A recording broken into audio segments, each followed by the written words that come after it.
Working on a fishtail is a fairly simple task, although it might seem daunting at first. Now there are a lot of ways that you can do this, but the method that we have found to be the easiest and quite reliable is to utilize the same material that we used on our frame bracing and a bit of steam to bend the profile and glue it onto the bottom deck. Now the paper template that is included with your surfboard kit has a recommended tail profile. However, this is just a guide and you should feel free to be able to modify this to any shape that you desire. Now the first thing that we want to do is just mark out our tail on our bottom deck skin so that we can clearly see it.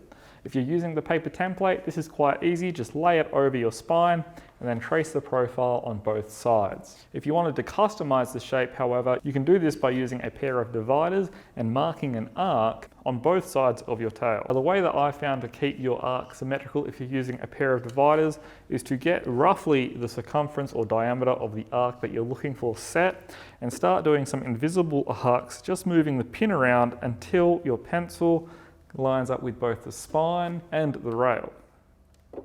Once you've got that set, lock your dividers in so they can't change their dimension, and then working with the pin against the spine, mark an arc in the rough position of where the needle has to lay. Once you've got that arc marked, you can do the same, but this time referencing from the rail, and there is your center mark that you can mark on both sides and get a symmetrical layout. Once you've got your tail shape marked on your bottom deck skin, it may be necessary to trim away some extra material so that your clamps can easily reach the line. You don't want to cut to the line here, you just want to trim close to the line, maybe an inch away, so that your clamps can reach over to that line without any interference. Next, you just need to cut a few sections of that 12 by 6mm frame bracing material to roughly the desired length. You want it to be a little bit longer than needed here, so give it at least 50mm, and that way you have plenty of material to work with. Next, you'll want to wrap that piece of material in a wet rag and steam it for a good minute or two until it becomes pliable. You'll want to periodically wet that rag with more water so it doesn't dry out, and what we're doing here is softening the fibers so that they become quite rubbery and pliable so that we can bend them to any form.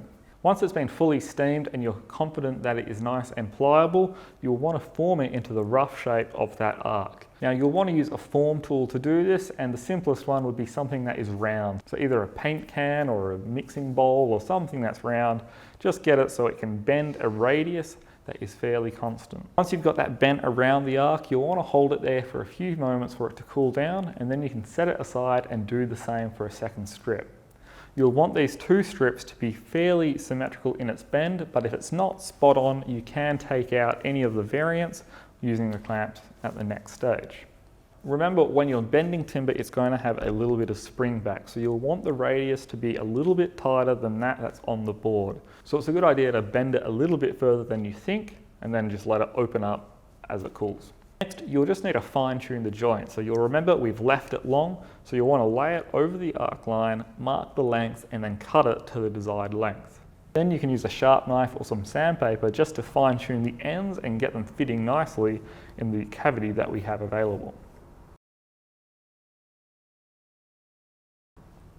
Once everything is fitting nicely, you can just apply some glue to all these edges that are going to make contact, clamp it in place and let it dry. So once that's had time to dry, what you'll be left with is a nice symmetrical fishtail which stands a little bit proud from the rails.